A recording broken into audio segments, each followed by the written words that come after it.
ব্রহ্মবৈবর্ত পুরাণে শ্রীকৃষ্ণ বলেছিলেন যে নবগ্রহের মধ্যে তিনি স্বয়ং শনি মহারাজ, অর্থাৎ শনি মহারাজই শ্রীকৃষ্ণের অবতার।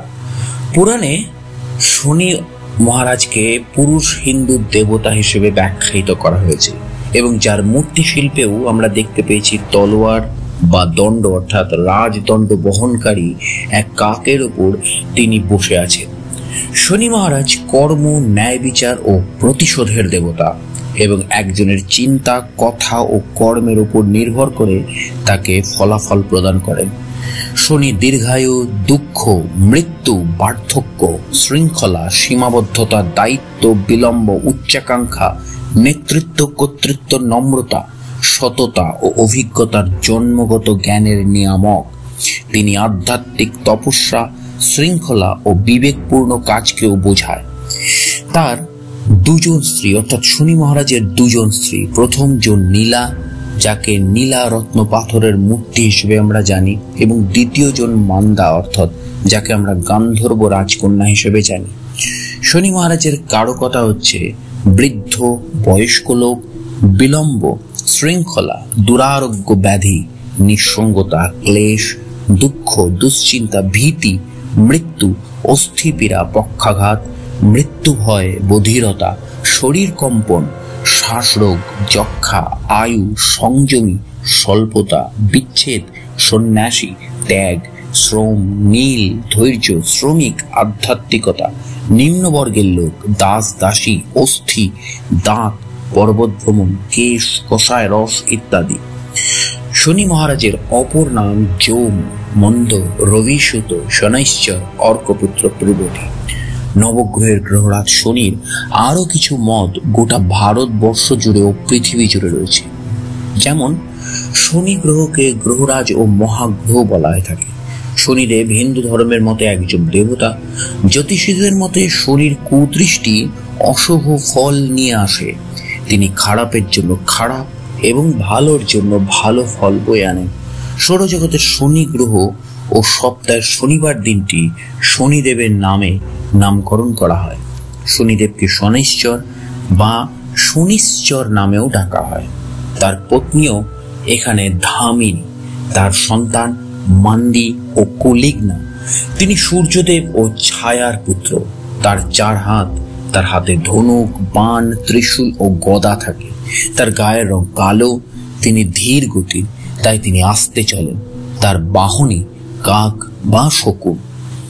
শনি হিন্দু ধর্মের একজন দেবতা, যিনি সূর্যদেব ও তার পত্নী ছায়া দেবীর অর্থাৎ সূর্য স্ত্রী ও দেব বিশ্বকর্মার কন্যা দেবী সংজ্ঞার ছায়া থেকে সৃষ্ট দেবী ছায়ার পুত্র হচ্ছেন শনি মহারাজ। এজন্য তাকে ছায়া পুত্রও বলা হয়। শনিদেব মৃত্যু ও ন্যায় বিচারের দেবতা যমদেব বা ধর্মরাজ ও পবিত্র স্ত্রী যমুনা দেবীর অনুজ ভ্রাতা। ব্রহ্মবৈবর্ত পুরাণ মতে একদিন শনির ধ্যানের সময় তার স্ত্রী দেবী ধামিনী সুন্দর বেশভূষা নিয়ে তার সামনে এলে ধ্যানমগ্ন শনিদেব সেদিকে খেয়াল না করাতে পত্নী ধামিনী বা মান্দা শনিদেবকে অভিশাপ দিলেন যে আমার দিকে তুমি ফিরেও চাইলে না। এরপর থেকে যার দিকে চাইবে সেই ভস্ম হয়ে যাবে।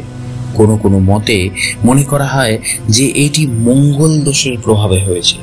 মধ্যযুগীয় গ্রন্থ মতে শনি হলেন একজন দেবতা যিনি দুর্ভাগ্যের অশুভ বাহক হিসেবেও বিবেচিত হন, কিন্তু তা প্রকৃতপক্ষে সত্য নয়। শনি ভালোর জন্য ভালো আর খারাপের জন্য খারাপ। তিনি খুবই ধৈর্যশীল এবং বুদ্ধিমান। শনি মহারাজ মহাদেব হতে বক্র দৃষ্টির বর পেয়েছিলেন, যা ব্যক্তিকে সঠিক পথে নিয়ে আসে।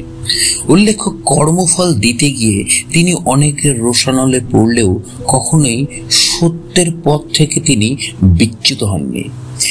শনি মহারাজ এই যে মহাদেব বক্রদৃষ্টির যে বর পেয়েছিলেন, এর পেছনেও 1100 বছরের একটি কাহিনী লুক্কায়িত রয়েছে। 1100 বছর ধরে শনি মহারাজ সাধনা করেছিলেন দেবাদিদেব মহাদেবের, এবং এই সাধনাকে ভঙ্গ করতে চেয়েছিলেন শনি মহারাজের পিতা তার চিরশত্রু সূর্যদেব, কিন্তু কোনোভাবেই সেই সাধনা ভঙ্গ করতে সূর্যদেব পারেননি, যার জন্য 1100 বছর পর শনি মহারাজের সামনে দেবাদিদেব মহাদেব উপস্থিত হয়েছিলেন এবং তাকে সবসময় কর্মফলের বিপরীতে তাকে কর্মের ফল প্রদানের ক্ষমতা দিয়েছিলেন। গ্রিক মিথ অনুযায়ী শনি মহারাজ হলেন ক্রোনোস, আর রোমান মিথ অনুযায়ী শনি মহারাজই হলেন নেমেসিস। অর্থাৎ এই ক্রোনোস এবং নেমেসিস আমাদের ভারতীয় জ্যোতিষের শনি মহারাজ অর্থাৎ গ্রহরাজ। শনি মহারাজ এবং গ্রহরাজের আরো ব্যাখ্যা এবং জ্যোতিষ শাস্ত্র এবং আপনার জীবনের অনেক রকমের ব্যাখ্যা নিয়ে এই চ্যানেলে বারবার আসা হবে। অবশ্যই জুড়ে থাকুন এই চ্যানেলটি সাবস্ক্রাইব করে বেল আইকনের অল নোটিফিকেশনটি অন করে। নমস্কার।